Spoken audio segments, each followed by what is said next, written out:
the demon Enmu, who does end up being our head baddie, he's got a lot going on. Oh yeah.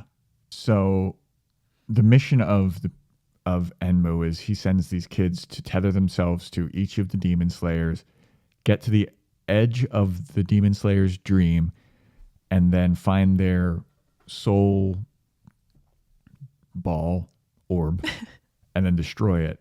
So each of them are in the dream, but they have to hide from the demon slayers and find their soul orb to destroy it.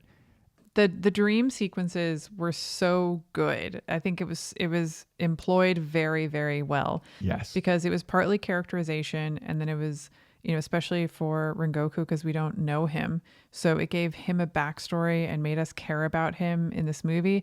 And with the Hashira, we haven't had much information. Like you said, the first time they come up, it's just like name. And we're like, this is Rengoku, the flame. This is blah, blah, blah. This is the snake guy. This is the butterfly girl. This is the stone guy. This is the wind guy. And it's like, I'm just going to wait until they appear later and learn their names. Yeah, and this kind of hinted that we're going to start learning more about the Hashira in depth, and that we're also going to learn more about the Kizuki. Why was that so hard? Pizukis. No. Yeah, because now I just can't stop thinking about Pizukis. So we get an idea of what he's like as a character, and there's some really interesting stuff about Inosuke in this film. Yeah.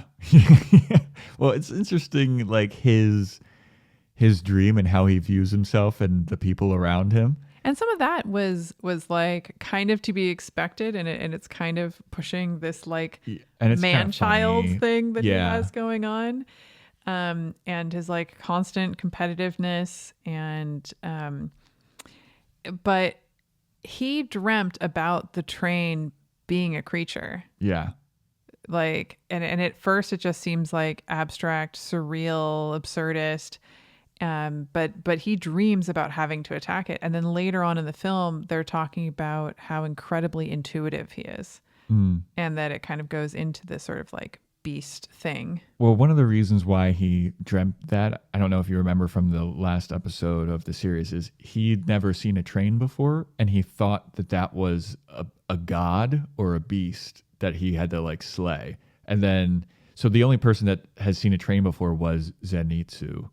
And he's like, have you never seen a train before? And he's like, I'm going to fucking destroy that thing. And he's like, no, dude, it's a train. Like, you get in it. And even in the movie, I totally forgot. Yeah. And then even in the movie, he's like, it's so funny being inside of the god. And Zenitsu's like, dude, stop, get out of the window. And then he wanted to go outside and see if he could race it. Yeah, exactly. See if he could go as fast as it. Yeah. But Tanjiro had never seen a train before either, but he was much more like, maybe this is the god of this land. And then Zenitsu, it was funny because it was a weird reversal of Zenitsu being like, are you serious? Like, you've never seen a train before either? But then, but Inosuke saw it, with like sort of spidery legs and things, and it looked like this sort of evil creature. And he was like in this cave. Tanjiro starts to kind of figure something's up because he gets a scent of Nezuko from Nezuko coming out of the box and being like, why is everybody asleep? And like, this is really weird. And he's like, wait, where's Nezuko in his dream? And everyone's like, what? She went to go get vegetables in the hills. And then he's like, something's up. It's winter outside. Nobody's picking vegetables right now. It's like snow, like a foot of snow on the ground. I thought that was a really good detail because, he keeps having these moments where he sees her box and where he's like, how did she go out during the daytime? It was this really fascinating way of describing the way people deal with grief and with change. And, even though this old reality for him is such a familiar experience to come back to, it still feels like coming home, that his relationship to Nezuko has changed so much that he can't think of her as that person anymore. She has completely changed. Yeah, because now in the dream state, he's like, no, this is the perfect reality. Like, why am I thinking like that?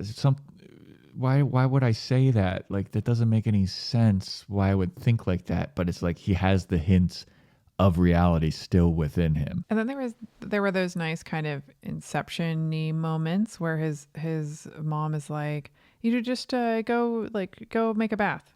Yeah. This kind of like distracting thing. And I liked how his reflection was like, wake up, you're in a dream, wake up, like people are in danger. I was really worried about him slashing his own neck with his sword because I was like, oh, I don't know. Because I know that that's supposed to be like if you die in a dream, you wake up. Yeah. And I know that's said, but then I was like, oh no, it's going to go wrong. Well, it's going to be bad. And it comes up later in the movie because he starts killing himself like a bunch of times that he's not going to know what's reality anymore. And he's going to maybe kill himself in reality. And that does come up later. And then Inosuke saves him and be like, hey, don't fucking do that. This isn't the dream right now. This is reality. Yeah. I was like, that is what I've been waiting for. This is so fucking good.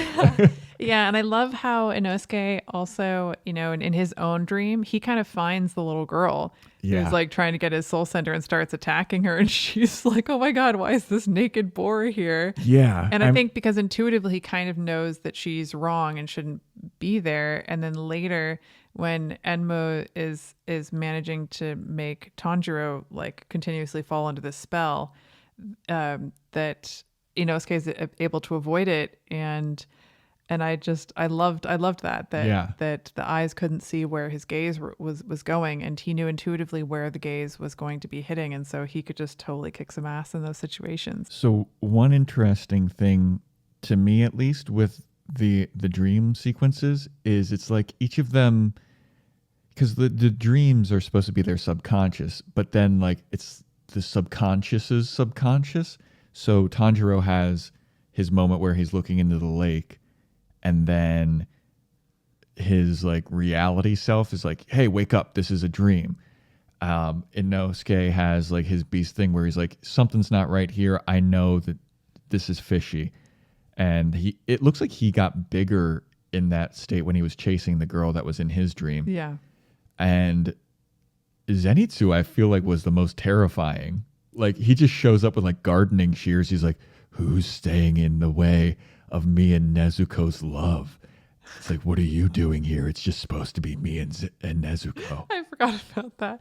And then the kid's like, what the fuck's going on? He's like, if you're here, I have to kill you. Yeah. It's like, whoa. Zenitsu is fucking insane. Well, when we've seen Zenitsu go into that sort of sleep mode, and then he's able to completely master that first form of thunder breathing, and he just becomes a complete badass.